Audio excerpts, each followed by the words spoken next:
The iron wedding band felt like a shackle around Sophia Carter's finger as she stood in the dusty parlor of her father's ranch house, listening to two men barter over her future like she was livestock being sold at auction. She was 18 years old, and neither man had asked what she wanted. Her father, Thomas Carter, leaned against the worn wooden mantel with his arms crossed, his weathered face set in that stubborn expression she knew too well.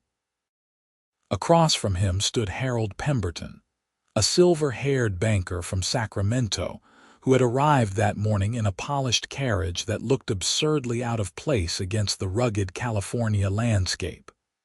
Harold was 42 years old, wealthy, and according to her father, their salvation. "The wedding will be next Saturday," Harold said, his voice carrying the smooth confidence of a man accustomed to getting what he wanted. "I have already made arrangements with Reverend Thompson. My home in Sacramento is quite spacious, Miss Carter. You will want for nothing." Sophia's throat tightened. She had met this man exactly 3 times, and each encounter had been brief and formal. He looked at her the way her father looked at his prize mare, assessing value and potential usefulness. She opened her mouth to speak, to protest, to beg for more time, but her father's sharp glance silenced her. "Sophia will be ready," Thomas said firmly. "She understands this is what's best for the family. The drought has nearly destroyed us, and your generosity in settling our debts is more than fair." Generosity. The word tasted bitter in Sophia's mind. Harold Pemberton was not being generous. He was buying a young wife to parade around Sacramento society, someone to manage his household and bear his children. She was a transaction, nothing more. After Harold departed, Sophia finally found her voice. "Papa, please. I do not even know him." Surely there must be another way to save the ranch. Her father's expression softened for just a moment, revealing the grief he carried since her mother's death 2 years prior. "Sophie, I wish things were different, but we owe more than we can ever repay. Pemberton could have foreclosed on everything, left us with nothing. Instead, he is offering you a comfortable life. Many women would be grateful for such an opportunity." "I am not those women," she whispered, but her father had already turned away, the conversation closed in his mind. That night, Sophia lay awake in her small bedroom, staring at the rough-hewn ceiling beams. Through her window, she could see the vast expanse of stars scattered across the California sky. Somewhere out there was a life she would never get to choose, dreams she would never get to pursue. In 6 days, she would belong to Harold Pemberton, and her voice would matter even less than it did now. The following morning, Sophia rode out to check the northern fence line, grateful for any excuse to escape the suffocating atmosphere of the ranch house. The year was 1873, and Hangtown, California, had recently been renamed Placerville by officials trying to shed the mining camp's rough reputation, though most locals still used the old name. The gold rush days were fading into memory, but the land still held a wild, untamed quality that Sophia loved. She was mending a broken rail when she heard the thunder of hooves approaching. Sophia tensed, her hand instinctively moving to the rifle in her saddle holster. A lone rider crested the hill, silhouetted against the bright morning sun. As he drew closer, she could make out details. A tall man on a paint horse, wearing a dusty black hat and carrying himself with the easy confidence of someone who had spent his entire life in the saddle. The rider slowed as he approached, raising one hand in a peaceful gesture. "Morning, miss. Did not mean to startle you. Name's Zachary Walsh. I am looking for the Carter Ranch. I heard in town that Thomas Carter might be hiring hands." Sophia studied him carefully. Zachary Walsh appeared to be in his mid-20s, with sun-bronzed skin and sharp gray eyes that seemed to take in everything at once. There was a hardness to his features that spoke of a difficult life, but also a gentleness in the way he handled his horse. "This is Carter land," Sophia said, lowering her hand from the rifle but maintaining her cautious posture. "I am Sophia Carter. My father is back at the main house, but I should warn you, we are not in a position to hire anyone right now." Something flickered across Zachary's face, disappointment perhaps, but he nodded respectfully. "I understand. Times are tough for a lot of folks. I have been drifting for a while, picking up work where I can find it. Used to have my own place up north but lost it 3 years back. Bad investments and worse luck." There was no self-pity in his voice, just a straightforward recounting of facts. Sophia found herself appreciating his honesty. "You know ranching. Been doing it since I could walk. Cattle, horses, fence work, breaking broncs. Whatever needs doing, I can handle it." Zachary shifted in his saddle, and Sophia noticed the worn quality of his gear. This was not a man who had money to spare, but everything was clean and well maintained. "I do not suppose you need help with that fence." Sophia glanced at the broken rail. "I can manage." "I am sure you can," Zachary said, and there was no condescension in his tone. "But 2 sets of hands make any job go faster. I would not ask for payment, just maybe a meal and a chance to speak with your father afterward." She should have said no, should have sent him on his way. But something about Zachary Walsh made her want to trust him, and Sophia had learned to trust her instincts about people. "All right.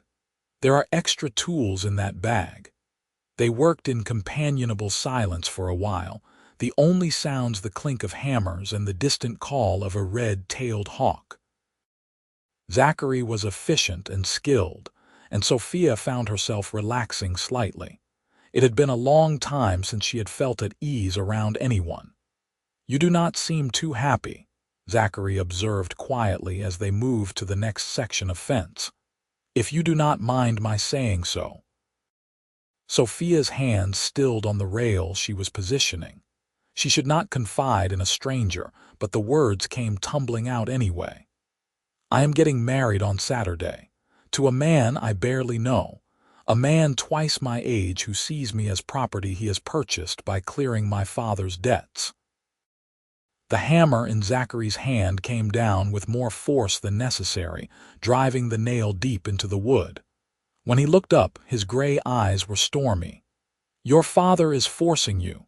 He says it is for the best, that I should be grateful for the opportunity." Sophia's voice cracked slightly. "And maybe he is right. Maybe I am being selfish for wanting more than security and a comfortable prison." "That is not selfish," Zachary said fiercely. "That is human. Everyone deserves to have a say in their own life, especially about something as important as marriage." The conviction in his voice startled her. "You sound like you have strong feelings on the subject." Zachary was quiet for a long moment, his gaze distant. "My sister was in a similar situation once. Man 3 times her age wanted to marry her, and our father was all for it because the fellow had money and land. But Sarah, she was in love with someone else, a good man who did not have much but would have moved mountains for her." "What happened?" Sophia asked softly. "I helped her run away. Got her and her young man to Oregon where they started fresh. Our father never forgave me for it, cut me off completely. That is how I lost the ranch, actually. He was the primary investor, and when he pulled out, everything collapsed." Zachary met her eyes.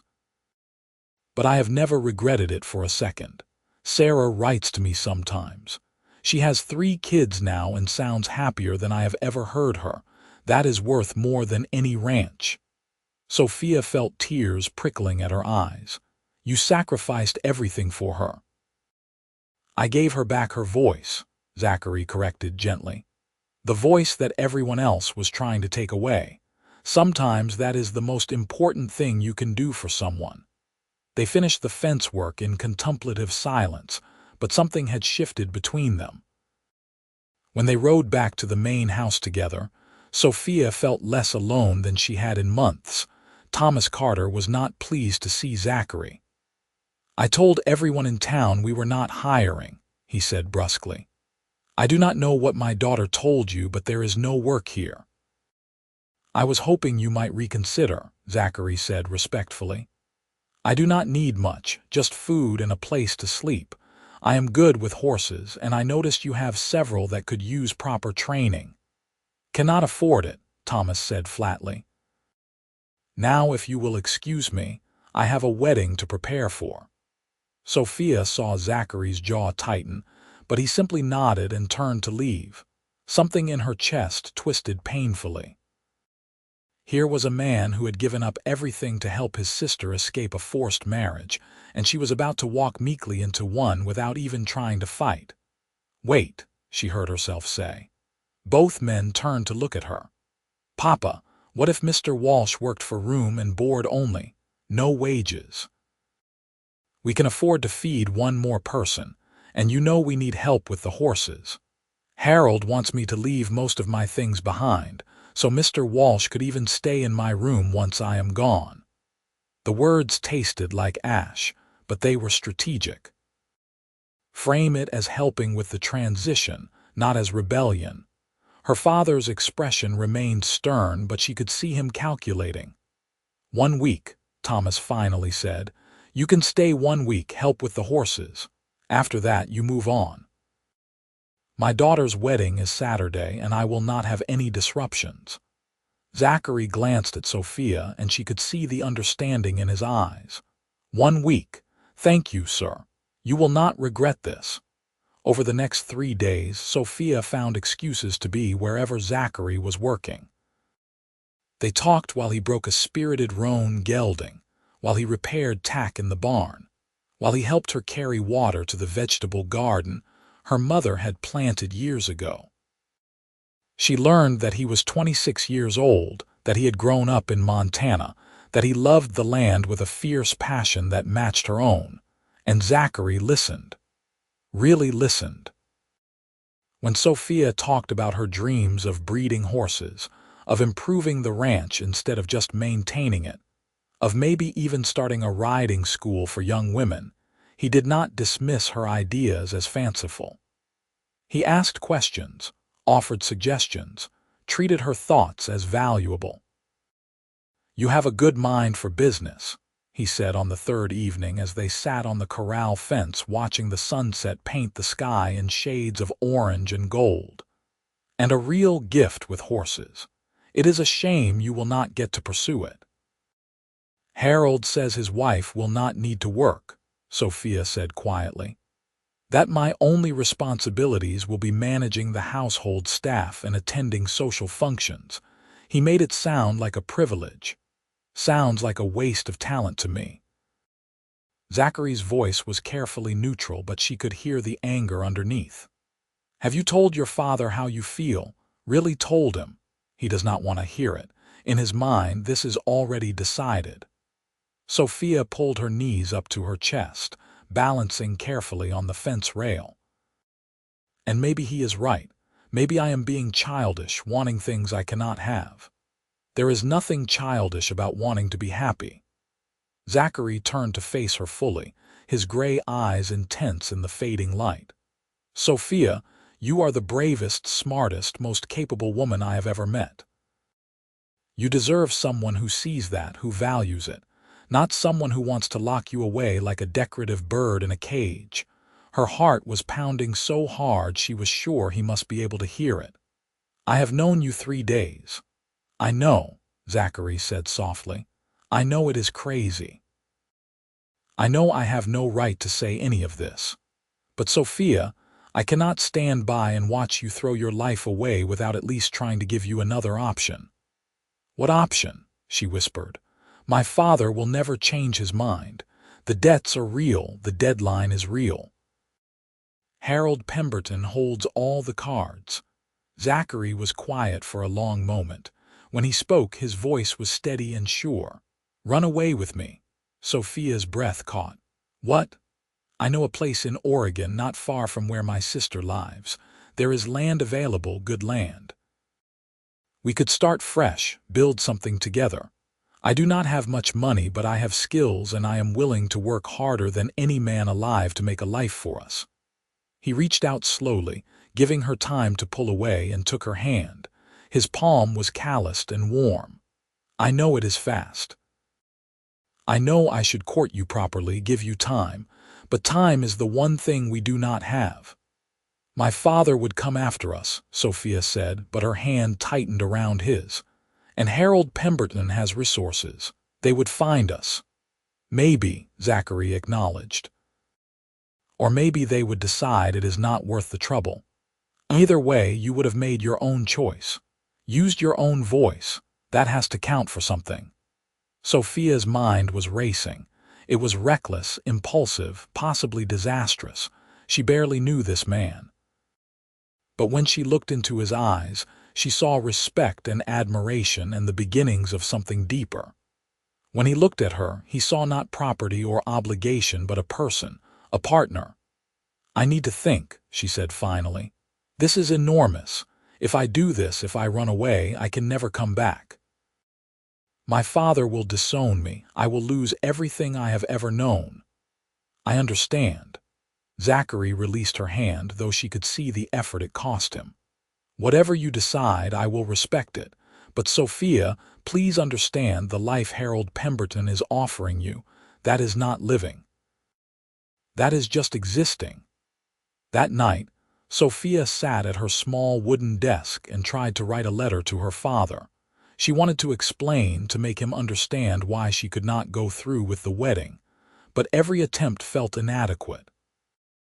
How could she make him see that security without freedom was just another kind of death in the end? She wrote simply, "Papa, I am sorry. I cannot marry Harold Pemberton. I am choosing my own path. Please know that I love you and I hope someday you will understand. Your daughter, Sophia." She packed a single bag with practical clothes, her mother's silver locket, and the deed to her mother's family property in Wyoming, which had been left solely to Sophia. It was not much, just 20 acres of mountain land, but it was hers in a way nothing else in her life had ever been.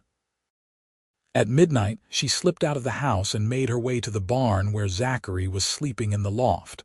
Her heart was hammering so hard she felt dizzy, but her steps were sure.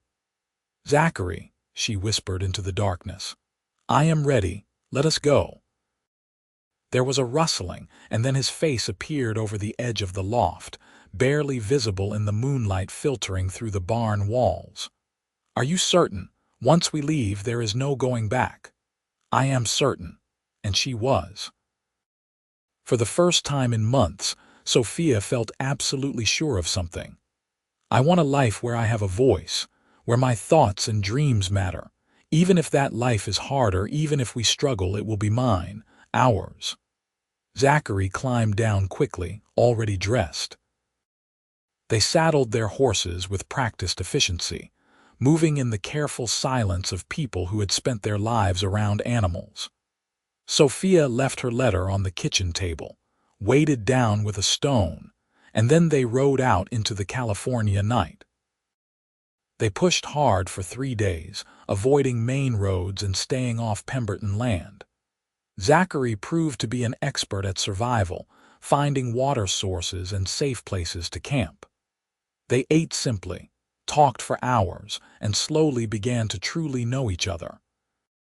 On the 3rd night, camped beside a stream in the foothills, Zachary finally asked the question Sophia had been waiting for. "Do you regret it? Leaving?" She considered carefully.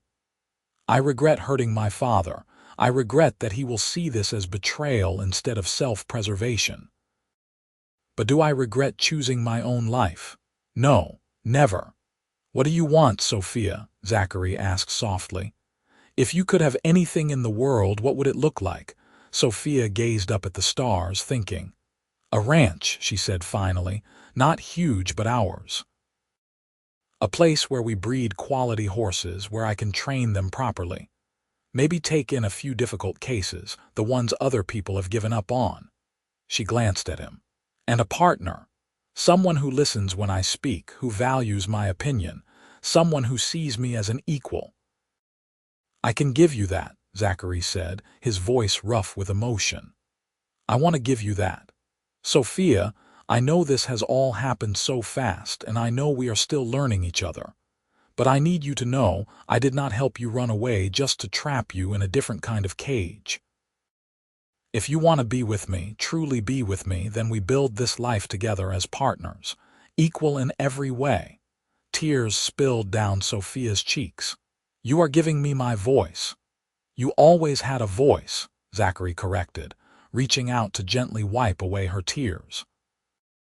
I am just making sure you have space to use it. On the fourth day, they crossed into Oregon territory. The landscape shifted gradually, becoming greener and more lush. They stopped in a small town called Ashland to resupply, and Zachary sent a telegram to his sister, letting her know they were coming. Sarah Walsh lived on a modest farm about 20 miles north of Ashland with her husband Robert and their 3 children. When Sophia and Zachary arrived a day later, Sarah rushed out to meet them, a baby on her hip and 2 small children clinging to her skirts. Zach, she threw one arm around her brother, laughing and crying at the same time. I got your telegram. I cannot believe you are here. And you must be Sophia. Sarah was warm and welcoming, with kind eyes that reminded Sophia of Zachary's.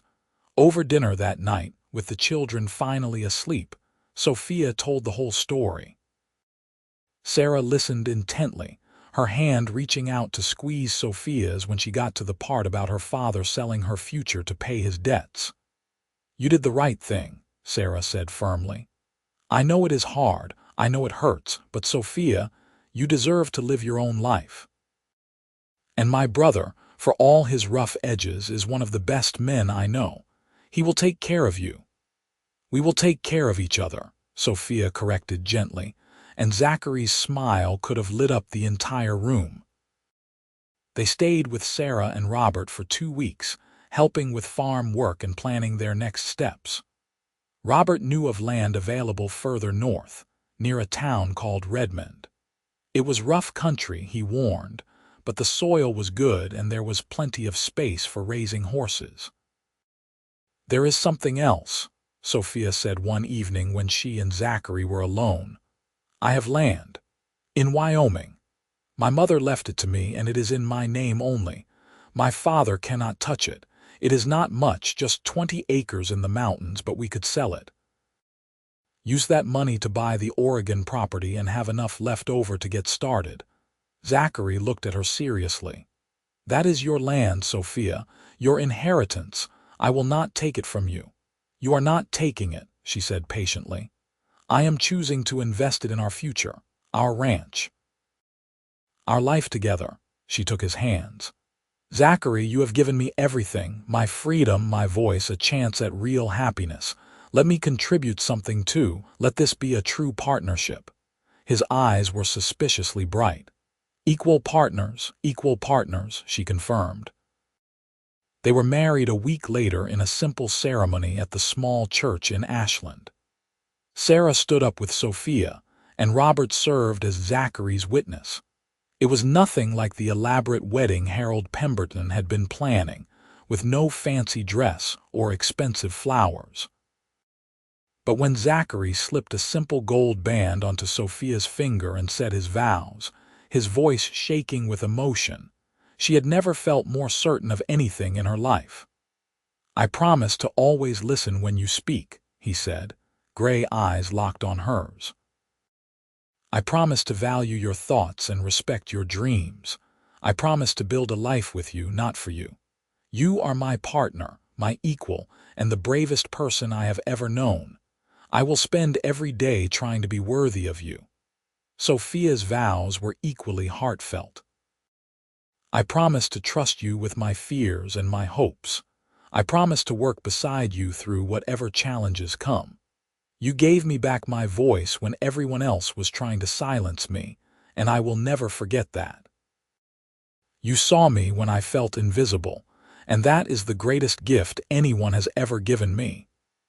There was not a dry eye in the small church. including the ministers. They spent their wedding night in the small cabin on Sarah's property, and Sophia discovered that the respect and care Zachary showed her during the day extended to every aspect of their relationship. He was gentle and patient, making sure she felt safe and cherished. "Are you happy?" he asked softly as they lay together afterward, moonlight streaming through the window. "Happier than I ever thought possible," Sophia answered honestly. "Is that strange? We have known each other less than a month." "I do not think time matters as much as people say it does," Zachary mused, his fingers tracing idle patterns on her shoulder. "Sometimes you just know. From that first day when you could have sent me away but chose to trust me instead, I knew you were someone special." "I was so scared," Sophia admitted. "Scared of Harold, scared of losing myself, scared that I would never matter to anyone." "You matter to me," Zachary said fiercely. "You matter more than anything." The next month was a whirlwind of activity. They traveled to Wyoming, met with lawyers to arrange the sale of Sophia's inherited land, and then returned to Oregon to finalize the purchase of their property. The ranch was everything they had hoped for. 80 acres of good grazing land with a creek running through it, a small but solid house that needed work, and a barn that had seen better days but had good bones. They threw themselves into the work with enthusiasm. Zachary proved to be skilled with carpentry, repairing the barn and adding to the house. Sophia focused on the horses, using some of their remaining money to purchase 3 broodmares with excellent bloodlines and a young stallion with spirit and intelligence. It was hard work, the kind that left them exhausted at the end of each day. But it was their work, their dream taking shape. And every night they fell asleep in each other's arms, content in a way that had nothing to do with wealth or comfort and everything to do with freedom and partnership. 6 months after they arrived in Oregon, a letter came. Sophia recognized her father's handwriting and her hands shook as she opened it. "Sophia," the letter began, "I am not writing to beg you to come home, because I know you will not. Harold Pemberton was furious when you ran, but he found another girl to marry within a month, so his pride recovered quickly enough. I paid off our debts another way, selling the northern pastures to a rancher from Sacramento. We are managing. I have had a lot of time to think about what happened. Your mother, God rest her soul, would have been furious with me for trying to force you into that marriage. She always said you had a strong spirit, that you needed room to fly. I was so focused on keeping the ranch afloat that I forgot to think about what you needed. I am not saying I approve of how you left or that I am not hurt by it. But Sarah Walsh's husband wrote to me, told me about your new place, about the man you married. He says Zachary is a good man who treats you with respect and that you are happy. That is more than Harold Pemberton would have given you. If you want to write back, I would like to hear from you.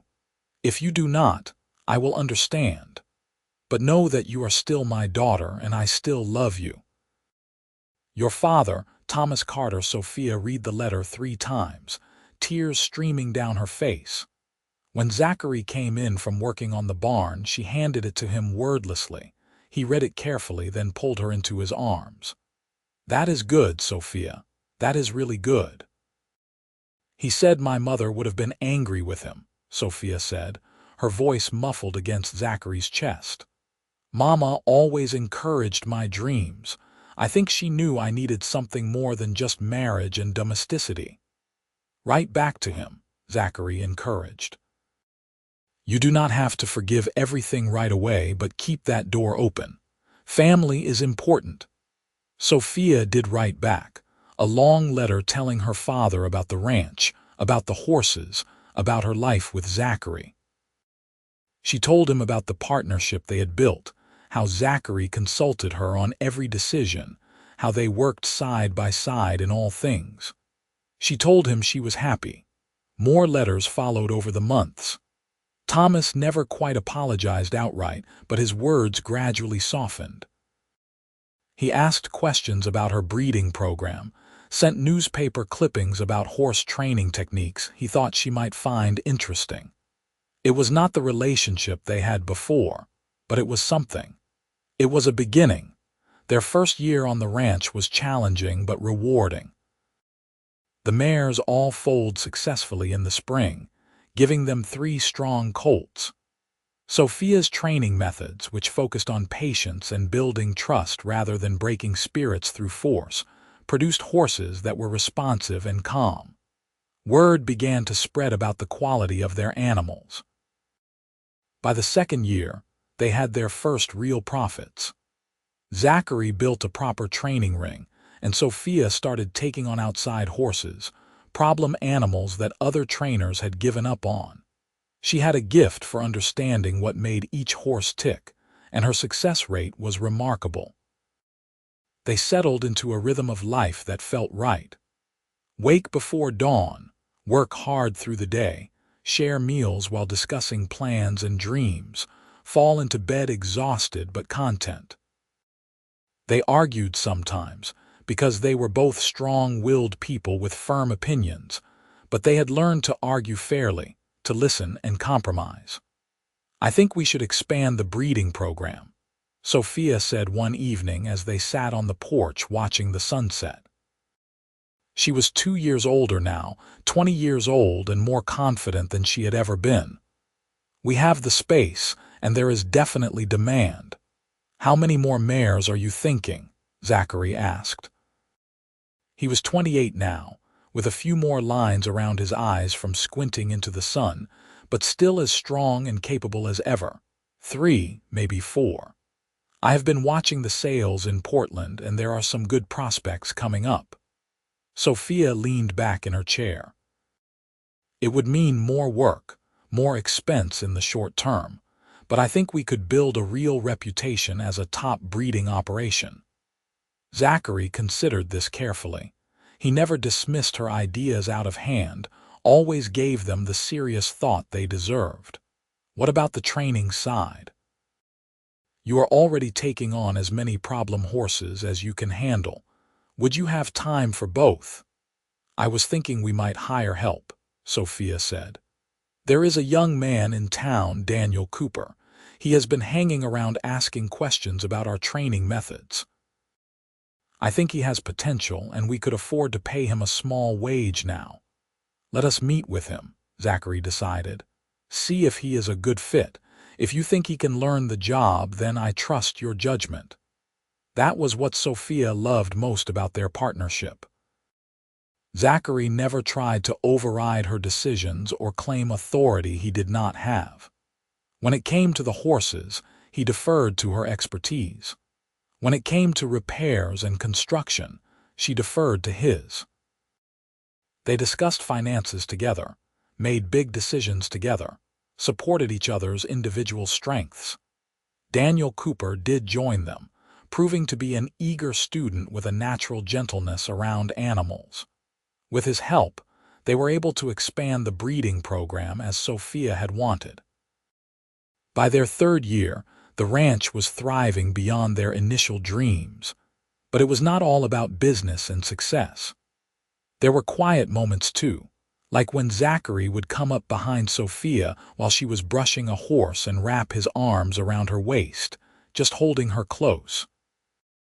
Or evenings spent reading by lamplight, comfortable in companionable silence. Or mornings when they would wake early and make love slowly, tenderly, reaffirming without words the bond between them. "I love you," Zachary told her one spring morning as they lay tangled together, dawn light just beginning to creep through the curtains. "I know I tell you that every day, but Sophia, I need you to understand how much. You are everything to me, my partner, my best friend, my heart." "I love you too," Sophia said, reaching up to trace the line of his jaw. "You saved my life, Zach, not just by helping me escape that wedding, but by showing me what real love looks like, what real partnership feels like." "We saved each other," he corrected gently. I was drifting before I met you, no purpose beyond just surviving day to day. You gave me something to work toward, something to build. You gave my life meaning. In their 4th year, Sophia discovered she was pregnant. The news filled them both with joy and a touch of fear. They were doing well now, but a baby would change everything. We will figure it out, Zachary assured her, his hand resting protectively on her still flat stomach. Just like we have figured out everything else, together. Pregnancy agreed with Sophia. She continued working with the horses well into her 7th month, only stopping the most physical activities when Zachary insisted. He fretted over her constantly, making sure she ate enough and rested properly, and she found his concern endearing rather than stifling. Their son was born on a crisp October evening in 1877, with Sarah serving as midwife. The labor was long and difficult, and there were moments when Zachary feared he might lose Sophia. But she was strong, stronger than anyone he had ever known, and when the baby finally arrived with a lusty cry, her exhausted smile was the most beautiful thing he had ever seen. "What should we name him?" Sophia asked, cradling the tiny bundle against her chest. Zachary looked at his wife and son, overwhelmed with love. "What about Joseph, after my grandfather? He was a good man, fair and honest." "Joseph Walsh," Sophia tested the name. "I like it. Joseph Thomas Walsh, after both our fathers. You want to give him your father's name?"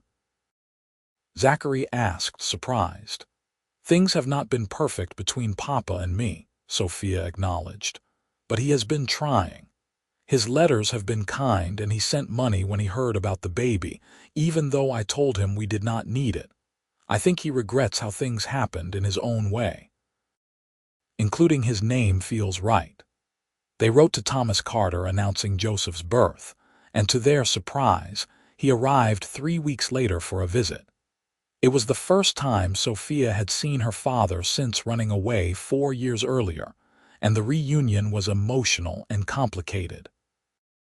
Thomas held his grandson with shaking hands, tears streaming down his weathered face. "He is beautiful, Sophie, just beautiful." "Papa," Sophia said softly, "I am sorry I hurt you, sorry I left the way I did, but I am not sorry I left." Her father nodded slowly. "I know. And I am sorry too, daughter. Sorry I did not listen when you tried to tell me what you needed. Your mother would have boxed my ears for how I handled things." They talked for hours that night after Joseph was asleep, clearing the air in a way they had never managed through letters. Thomas told Sophia about the struggles and successes of the ranch back in California. Sophia told her father about building this new life, about the partnership she had with Zachary, about finally having a voice that mattered. "He is a good man, your husband," Thomas admitted reluctantly. "I can see how he looks at you, how he listens when you talk. That Harold Pemberton, he would never have given you that." "No," Sophia agreed. "He would not have." Before Thomas left to return to California, he pulled Zachary aside. "You take care of my girl," he said gruffly. "And if you ever need anything, help with the ranch or whatever, you write to me. Family helps family."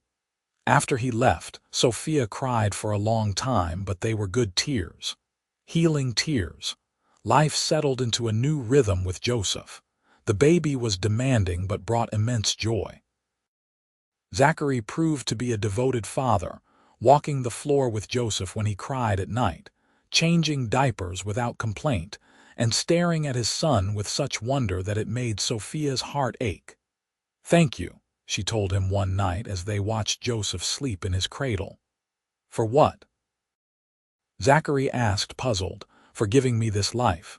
This beautiful, messy, perfect life where I get to be myself, where I have a voice." Zachary pulled her close. "You gave me the same thing, Sophia. We gave each other this life. That is what partnership means." The ranch continued to prosper. With Daniel's help and the occasional hiring of seasonal workers, they managed to balance the demands of business with raising Joseph. Sophia's reputation as a horse trainer grew, and people began traveling from considerable distances to purchase their animals or seek her expertise with difficult horses.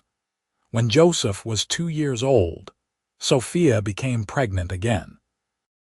This time the pregnancy was easier, and their daughter arrived on a warm summer day in 1880. They named her Alina, after Zachary's mother, and she had her mother's dark hair and her father's gray eyes. "Our family," Zachary said wonderingly as he held Alina while Joseph curled up next to Sophia on the bed. "Our beautiful family." Thomas Carter visited more regularly now, coming out each year to see his grandchildren. He and Zachary developed a cautious friendship, bonding over their shared love of the land and horses. Watching her father play with Joseph and Alina, Sophia could see glimpses of the man he had been before grief and hardship had hardened him. "You did good, Sophie," he told her during one visit when Alina was 6 months old. "You have built something real here, something lasting. I am proud of you." Those words meant more than he could possibly know. The years flowed by, marked by seasons and growth. Joseph grew into a serious, thoughtful boy who loved the horses as much as his mother did. Alina was more adventurous, always climbing things and getting into mischief. They added 2 more children to the family, a son named William and another daughter named Grace. Through it all, Sophia and Zachary remained true partners. They still made all major decisions together, still consulted each other on everything. Some of their neighbors found it strange that Zachary treated his wife as an equal, but the success of their ranch spoke for itself. "Do you ever think about what your life would have been like if you had married Harold Pemberton?" Zachary asked one evening when they were alone, the children finally asleep. Sophia shuddered. "Sometimes in nightmares. I imagine being trapped in that big house in Sacramento, my spirit slowly dying. No voice, no purpose, no real partnership, just existing day by day, year by year." "I am grateful every day that you chose differently," Zachary said. "Grateful that you trusted me enough to take that chance." "You made it easy to trust you," Sophia replied. "From the very beginning, you listened. You cared about what I thought and felt. You gave me my voice back when everyone else was trying to silence me." They were in their late 30s now, Zachary 40 and Sophia 32. The ranch that had started as a desperate dream had become one of the most respected breeding operations in Oregon. They had weathered droughts and harsh winters, dealt with difficult horses and difficult people, raised 4 children, and built a life that was rich in all the ways that mattered. One autumn evening, as they sat on the porch watching the sunset like they had done countless times before, Sophia leaned her head on Zachary's shoulder. "You remember that first night we left Hangtown?" she asked. "How terrified I was." "I remember thinking you were the bravest person I had ever met," Zachary replied, "walking away from everything you knew on faith alone." "Not just faith," Sophia corrected. "On trust. I trusted you, Zach. Even though I barely knew you, even though it was crazy and reckless, I trusted that you saw me as a person, not property. And you have never betrayed that trust." "Never will," he promised, kissing the top of her head. "You are my partner, Sophia, my equal in all things." That was true the day we met, and it will be true until the day I die. Inside, they could hear the children laughing, probably supposed to be sleeping but clearly still awake. Joseph would be 12 now, old enough to be taking on real responsibilities around the ranch. Alina was 10, William 7, and Grace just 5. Their family, the one they had built together through hard work and unwavering partnership. "I have been thinking," Sophia said slowly. "Joseph is so good with the horses. What if we started teaching him the breeding business seriously? Not just chores, but the real knowledge. How to evaluate bloodlines, how to match mares and stallions for the best offspring." I think that is an excellent idea, Zachary agreed. And Alina has been asking to help with the training. She has your gift with difficult horses. They talked long into the evening about their plans for the children, for the ranch, for their future. It was the kind of conversation they had been having for 16 years now, and it never got old. This was what partnership looked like: mutual respect, open communication, shared dreams. Later, lying in bed with Zachary's arms around her, Sophia thought about the girl she had been at 18. So desperate, so voiceless, so certain that her life was over before it had truly begun. If she could go back and speak to that girl, she would tell her to hold on, to trust her instincts, to know that somewhere out there was a cowboy who would see her worth, who would fight for her voice to be heard. "Thank you," she whispered into the darkness. "For what?" Zachary murmured sleepily. "For everything. For giving me a choice when I had none. For building this life with me. For loving me the way you do." "Best decision I ever made," Zachary said, pulling her closer. "Helping you find your voice, though really you always had it. You just needed someone to listen." Sophia smiled in the darkness. He was right. She had always had a voice, strong and clear. She just needed someone who valued it enough to make sure it was heard. And in giving her that gift, Zachary had given her everything: freedom, partnership, love, and a life beyond her wildest dreams. The ranch they built together would stand for generations, passed down to their children and grandchildren. But more important than any physical legacy was the foundation they had established. That every voice matters, that true partnership requires equality and respect, that love means empowering your partner to be fully themselves. Years later, when Joseph brought home the woman he wanted to marry, Sophia watched carefully to see how he treated her. Did he listen when she spoke? Did he value her opinions? Did he see her as an equal partner? She was relieved and proud to see that he did. They had taught their children well. Alina would eventually take over the training operation, developing new techniques that would influence horse trainers across the Western Territories. William became a veterinarian, bringing modern medical practices to ranch animals. Grace married a lawyer and became involved in the women's suffrage movement, fighting for other women to have voices in ways that would have been unimaginable when Sophia was 18. But all of that was still to come. For now, Sophia and Zachary were content with the life they had built, the partnership they had forged, and the love that grew stronger with each passing year. On their 20th wedding anniversary, Zachary gave Sophia a gift: a beautifully tooled leather journal with her initials embossed on the cover. "I want you to write down your story," he explained. "Everything that happened, from that first day we met to now. Not for us, but for our children and their children, so they know how you found your voice, so they understand the importance of speaking up, of refusing to be silenced." Sophia traced the letters on the journal cover, tears in her eyes. "It is not just my story," she said. "It is ours." "Then write it together," Zachary suggested. "We can take turns, show them what real partnership looks like." And so they did. In the evenings, after the children were asleep and the ranch work was done, Sophia and Zachary would sit together and write. They wrote about forced marriages and daring escapes, about building dreams from nothing, about raising children and horses and a life worth living. They wrote about finding each other, and in doing so, finding themselves. But most importantly, they wrote about the power of a voice, and about the profound act of love that is truly listening when someone speaks.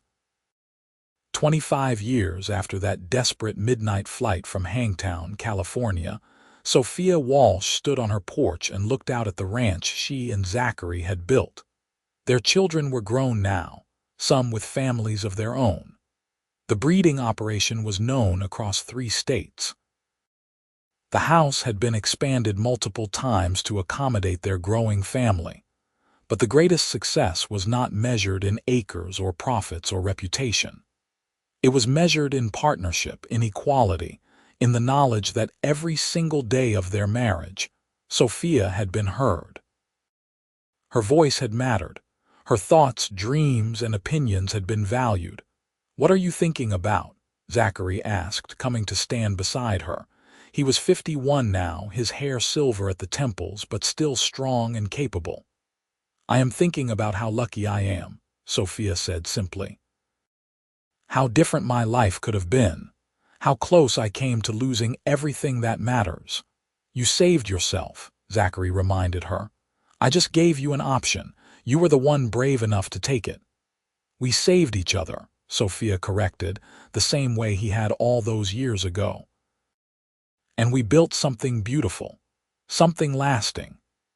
They stood together in comfortable silence as the sun set over their land, over the life they had created together through respect and partnership and love. Inside, they could hear their grandchildren playing, the next generation that would carry forward the lessons learned. Sophia had started her adult life with no say, no voice, no choice. She had been expected to marry a man who saw her as property, to live a life of silent compliance. But a cowboy with a strong sense of justice and a deep respect for equality had given her something precious, the space to speak and someone who would listen. And in the end, that made all the difference. Their story became legend in their family, passed down through generations as a reminder that everyone deserves to be heard, that true love means partnership and equality, and that sometimes the bravest thing you can do is refuse to be silenced. Sophia and Zachary Walsh lived long lives filled with love, laughter, hard work, and the deep satisfaction of building something meaningful together. When they finally passed, many years later, within months of each other, they left behind not just a successful ranch, but a legacy of respect and partnership that would influence their descendants for generations to come. The journal they wrote together was treasured by the family, a testament to what happens when someone finds their voice and is blessed with a partner who truly listens. In its pages was the story of a young woman who refused to be silenced, and a cowboy who understood that giving someone their voice back was the greatest gift of all. And through it all, one truth remained constant. Real love is not about control or ownership. Real love is about partnership, equality, and making sure your partner knows that their voice matters, today and always.